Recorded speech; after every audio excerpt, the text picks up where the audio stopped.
Hey everyone, I hope you all are doing well. I'm Pratima Sharma and I welcome you all to Smart Contract Labs. In this lab, we are going to work on different problem statements and design smart contracts in a simple manner. We will learn various concepts of Solidity programming language while designing smart contracts using Remix IDE. So let's get started. In today's video lecture, we will work on a very simple voting system concept and design smart contract. So what is voting system? So the voting system enables users to vote for different options like election systems. In a similar way, we can design this voting system in smart contract using Solidity programming language. And as you can see in this diagram, there are total three entities, and this is a diagram of voting system. So first entity is your owner, and second entity is your candidate, and third one is your user. The owner of the contract adds candidate with unique name using add candidate function and also generate new ID for each candidate. And by using that generated new ID, users can cast their vote by using the generated ID. Now, on the basis of the highest number of vote, owner also generate the winner in the end. So this is what we are gonna implement in the form of smart contract using, and that contract lies in between three entities, that is owner, candidate, and user. So we will use Remix ID. So just go on Google and just type Remix IDE Ethereum.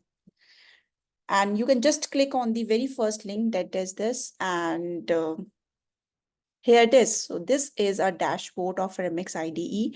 And on the left-hand side, you can see this workspace. So this is a default workspace, and you can find many default smart contracts available under this contract folder. So what we're gonna do, we just create one new folder that is called as Smart Contract Lab. Under this folder, we will create one file and name it as Decentralized Voting. So this is the name of this file. As you can see, when I pressed enter, so automatically it has extension of SOL. So this is the extension of Solidity programming language. Now, so whenever we code in Solidity, so there are two mandatory requirements or two things we need to specify at the starting of the code. First one is the license identifier, and second one, the version of the compiler you need for checking your syntax and for applying certain features in your code. So first one we do is to specify the license identifier, and this is also optional one. If you don't specify, you will just get one warning, and still you can compile your program. So you can take that as xpdx license specify syntax from other available default files. So I'm just click copy from here to here. So this is the syntax. We use this slash and with the xpdx license identifier, and the name of the license is GPL 3.0. We have many license available, for one for MIT and so on. So you can use any one of them. Now, next one, when you specify the compiler, so there is a keyword called pragma, and here you write the solidity, and by using this caret sign, you just specify the name of the compiler, that is 0.8.24. So this is how you can specify the compiler version. Now, next task is to create a contract. So for that, we have a contract keyword, and the name of the contract is Decentralized Voting. So this is the name of the contract I specified here, and then this is the scope of this contract, starting and curly and start and end curly braces. Right now, when we do coding part, so first our task is to declare variables, different variables and different functional constructor that you want uh, in your program for giving different functionalities, right? So first task is to declare variables. So first a variable I'm declaring is of address type. So this is one of the data type in Solidity language. It is stored a 20 byte of value. It is same as the Ethereum address. Right. So I'm keeping this variable as public. Public means this variable is accessible to inside and outside this file as well. And the name of this variable is owner. So this variable owner store the address of the address of the owner of the contract who deploy this contract. That is the owner of this contract. Now, next, I'll create a variable that is of int type. For declaring an integer type of value, we have uint.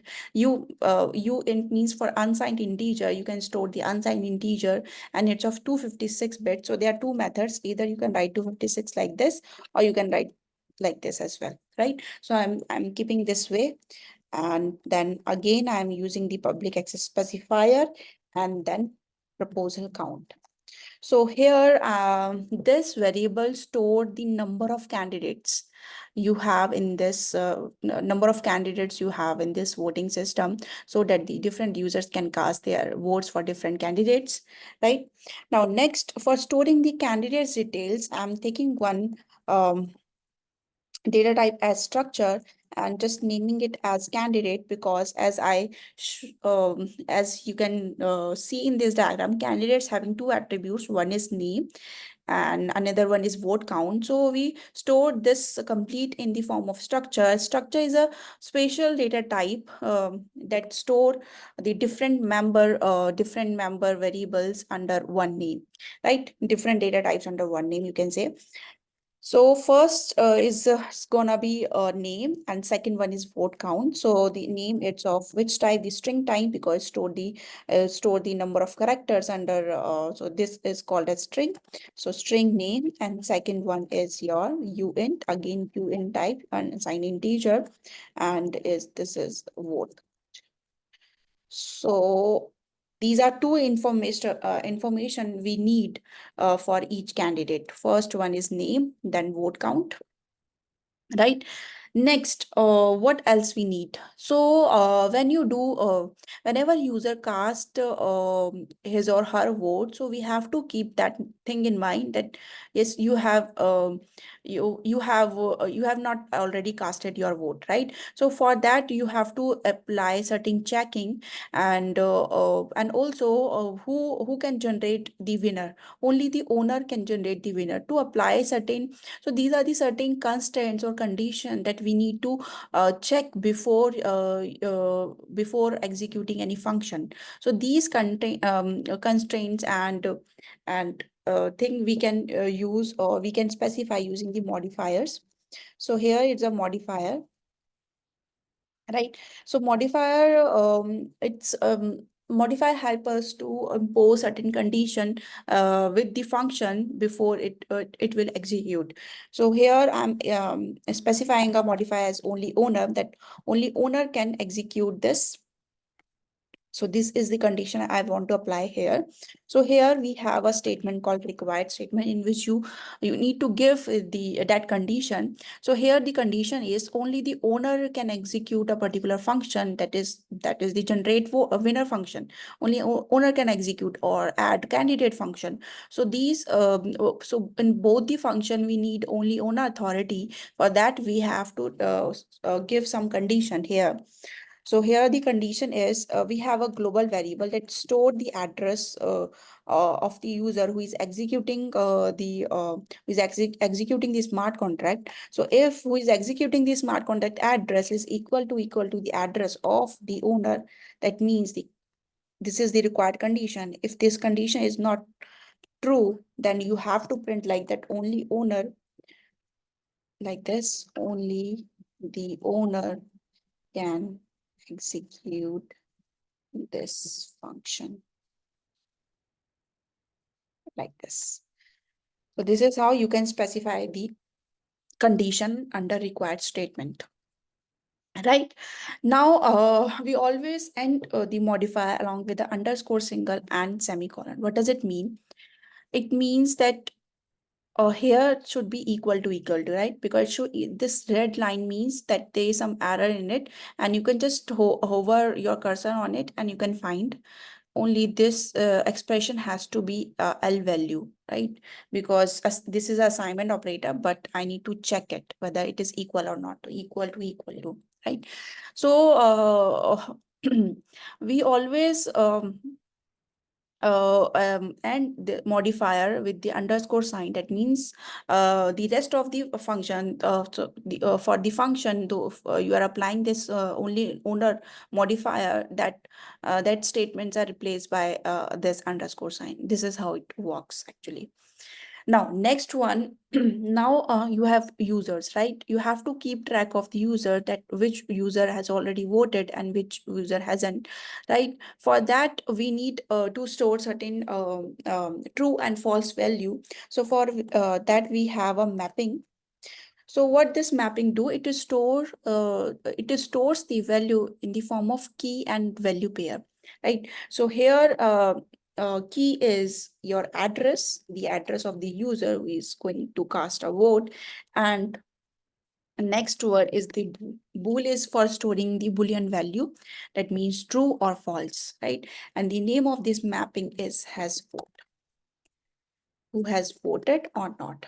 So we are just keeping it track. So who has the address, because in this all the user interact with the contract with some address, right? And if this address is casted the vote, so we have to keep that has vote variable is true for that address, so that we can later on we can recognize that this user has already voted. Now we can't allow him or her, right? This is how we can store the data using the mapping in the form of key and value pair.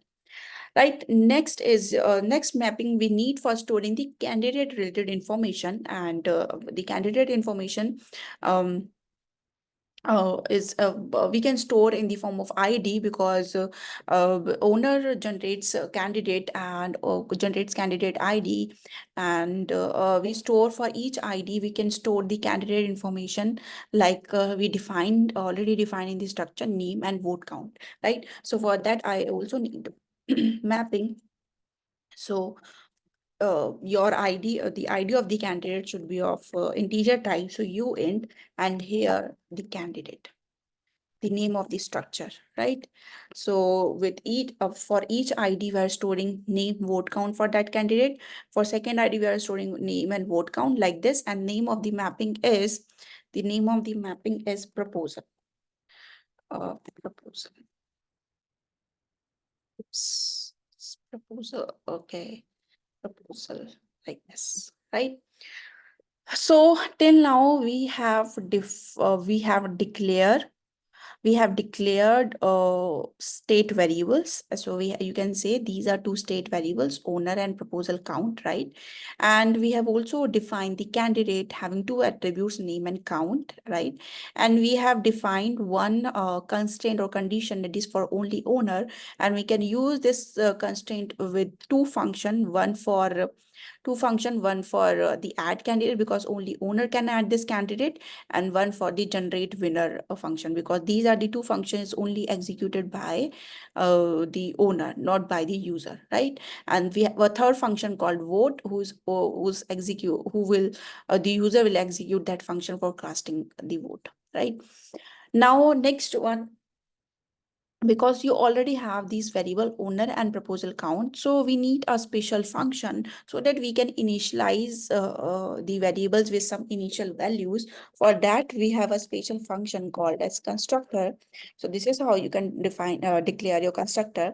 And in constructors we can you have two options: either you can pass parameters or you can take it's without parameters, right?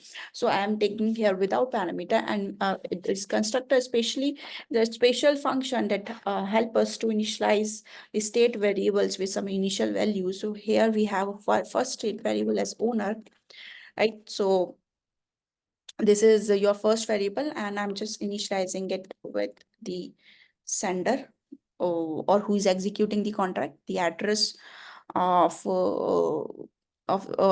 the address from which you are that means the address by using that address you are executing the contract, right? And I'm assigning that to the owner, the first address you can say.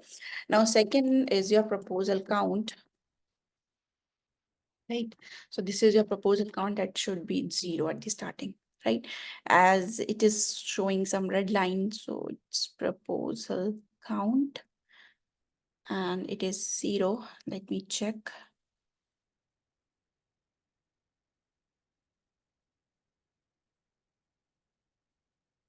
I guess I propose. Yeah, that's correct now, right? So proposal count. Now, in our initial tasks done, I guess, or all tasks has done. We have declared variable, we have declared constructor, and we have initialized variables, we have mappings, right? Now we need to focus on our 3 functions. So first function is add candidate function. So for declare a function, you have a keyword function, right? And the name of the function is add candidate, right? And here you just pass the name of the candidate, right? And this should be the public one, right? And very importantly, only owner can execute this function. So you have to specify the modifier here, which we have already declared at the starting, right? So this is the function. Now in this function, we need to generate a proposal ID. That means the ID for each candidate, right? And that should be of int type, and we can store that information here as well, right? So first we declare ID. So here the ID is as you can keep it as proposal ID, right? And you can generate the ID as like this. So proposal count is a variable, right? We have declared at the starting.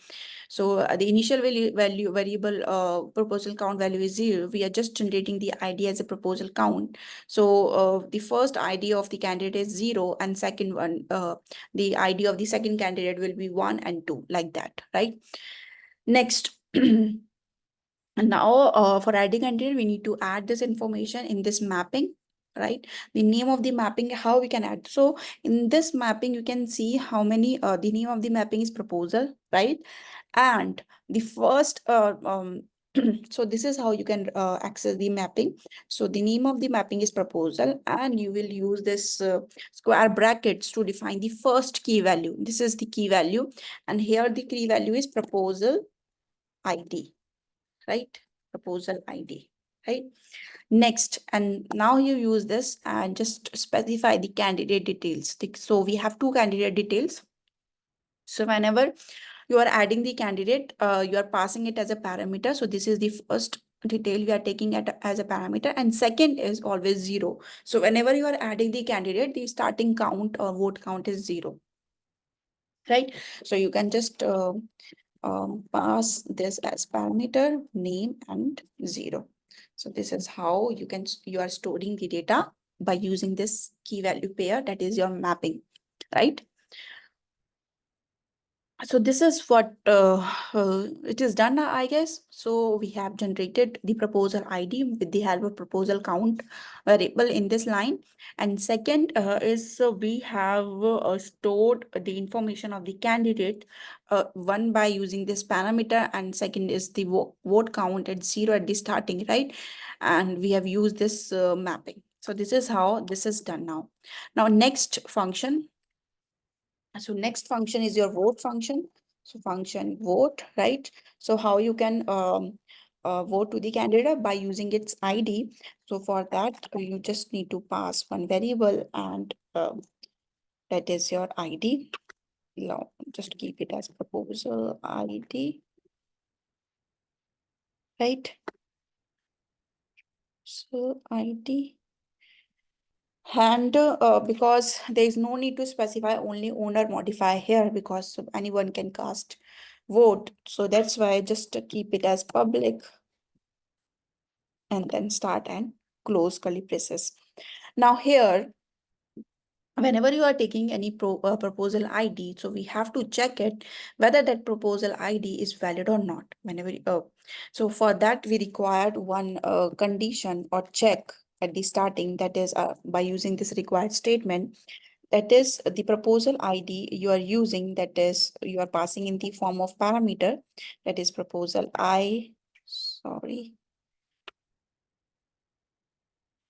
proposal ID, right? It should be less than the proposal count, right? If it is less than, then the proposal ID is good, and you can cast your vote. Otherwise, you have to display the error message as invalid proposal ID. This is how it will work. So why this is less than condition? Because we are keeping the proposal ID as 0, as 1, as 2. So here the proposal counts are, so here how many proposals are? There are total 3. So the ID should be less than 3. So this is how we are checking the condition. If it is true, you can cast a vote. Otherwise, you can display this error message. So this is why this requirement statement work. If now next is is to cast a vote, right? So whenever you are going to cast a vote, we have to check that user as well, but whether that user has already voted or not. For that, we have has vote mapping. As you can see, we have used this has vote mapping. So you have to use this hash vote mapping to check. For checking, we have again a required statement, right? So for accessing this hash vote mapping, so hash has vote, and here you just pass the address, that is your message who is executing this function. So address is stored in this global variable, that is message.sender, and then if so if this has vote is work, and we just check it as a condition, right? So I'm putting exclamation mark here. If it is not true, then you have to print it that you have already voted. You have already voted, like this. Excuse me. So what does it mean? That if whenever user cast the vote, so this vote has to be true, right? If it is false, that means you can good to vote. Otherwise, if it is true, then you have already voted, message will get display, right? Now next is to cast a vote. So to cast a vote, we have to use we have to uh, um, keep this vote count as +1, and by using this proposal, it's a proposal, the name of, we use this mapping, candidate mapping, for storing this information. So proposal, and under this we have a proposal underscore proposal ID, proposal ID, write this, I'm correct, I guess, and dot. And here you can use this vote count plus plus, vote count plus plus. So this is how you have casted your vote. That means for that, the proposal ID you have specified or when you are calling this function. Here we are storing that information in for that candidate. For that candidate, we are using this variable only, vote count plus plus. This is how you have casted your vote, right? Done. Now, and also, I forgot one thing, that so for example, user has casted the vote. So after that, we have to keep that address as true by using this has vote, right? So I use this message dot sender, right? And you have to keep it as true, right? This is done now. This is the end of the vote function. So first we need to check the proposal ID you are passing it as a parameter is correct or not by using the proposal count. In second line or second statement, we are just checking that the user has already voted or not. So for that, we have used this mapping has vote because this is how we are storing the user information. Address by is true or false. If it is false, then you're good to go vote. If it is true, then that means you have already voted, right? And then for voting purpose, you have to use the candidate proposal mapping. So this proposal, and here you are passing first key is your proposal ID that you are taking from the parameter dot vote count, because in this is a candidate and you have two variables. You can use either of the variables. So we are using vote count plus plus because we have to uh, um, um, uh, we have to maintain the vote count as well so that we can generate a winner, right? Now, next function is your, so next function, which function is get winner. So next is your get winner function, and this function should be executed, should be public, executed by only owner, and it returns should returns the name of the candidate, the winner candidate, right? String memory.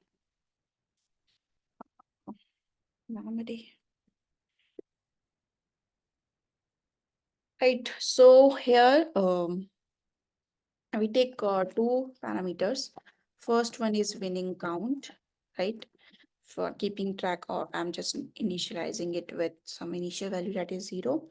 And we are also taking the winner ID as a parameter, right? Winner ID, and I'm just keeping it at 0 as well. So now I have two variables. So what I do, I just use a for loop, right? And in this for loop, I use one variable I is equal to 0 and I should be less than proposal count, and I plus plus, right? And under this for loop, I just check the proposal. I just update the winner ID and winning count by just checking the voting count of the existing candidate, right? How? By using the if statement. If proposal, I use the candidate mapping proposal, right? And here ID is I, because ID it's 0, 1, 2, 3. Here ID is I dot vote count like this. If it is greater than the winning count like this, so what do you need to do? So what you need to do? So the winning count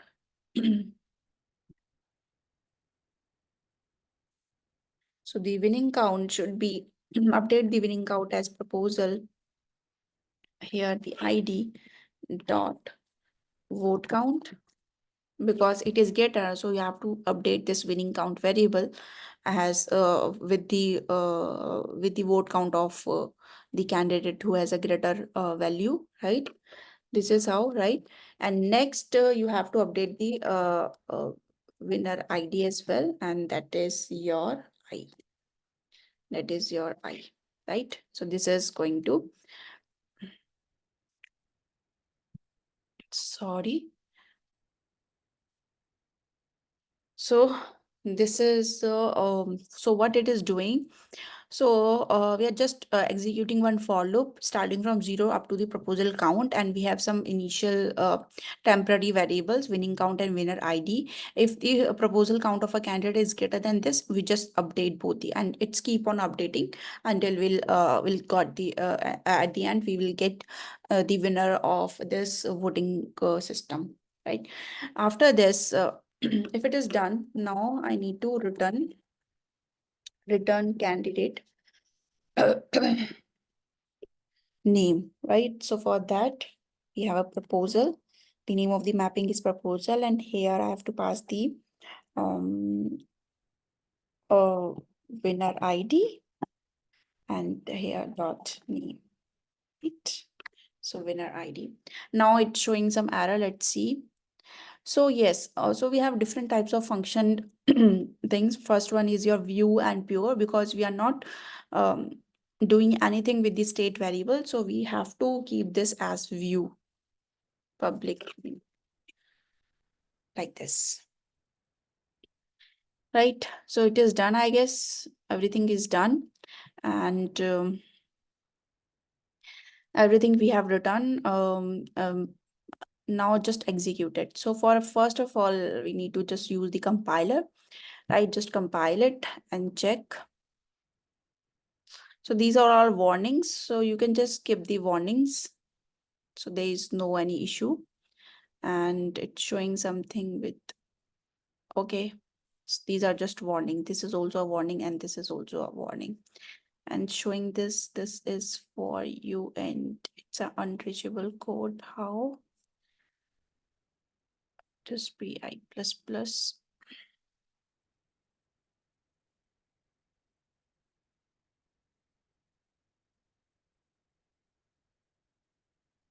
It is unreachable.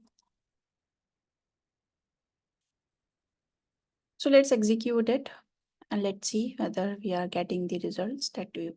So we are using this environment Shanghai for executing and deploying this contract. And this is the first 5B3s. Whenever you're deploying it with this, so this is the address of the owner, right? You just deploy it. Now it's, yes, it's deployed. Oh, it's all good. Now it's deployed, just click on it, right? And first you need to add candidate. So for adding the candidate, you have to specify a name. So I'm here specifying the name as Alice, right? You can use like this as well and just transact. It is done, right? And I'm adding one more, that is Bob. This is your next candidate, just transact, right? Next, I'm adding one more candidate, that is Eve, right? So just add candidate and it's done. So we have already added 3 candidates. Now next is vote. So now as a user, so let's here you just need to pass the variables. We have 3 candidates. The first ID is 0, 1, 2. So I'm giving a vote to 0 ID and just transact. So this is vote done. Now owner has already casted his vote. If I do it again, so it will show error because you have already casted your vote. Now you cannot.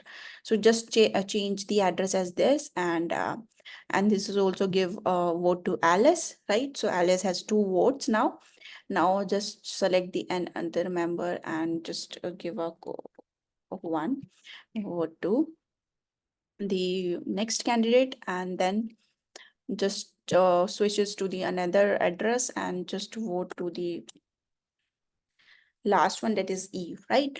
Now we have to use this get winner to have a name of the winner. Here the name of the winner should be 0 or Alice, but here it's reverted. Why? Because you cannot because as a user you cannot call this get winner function, because with get winner we have used only owner modifier, so have to change the address while executing. So this should be your first address and get winner, and you can see the winner name is Alice. Because so this is how it is done, and when you click on the owner you can get the address of the owner, and proposal count is 3 here. So this is how it works. Thank you so much for your time. I hope you all enjoyed this lecture. And if you have any issues, any problems, do reach out to me using this comment section. Thank you so much. Have a nice day. Bye bye.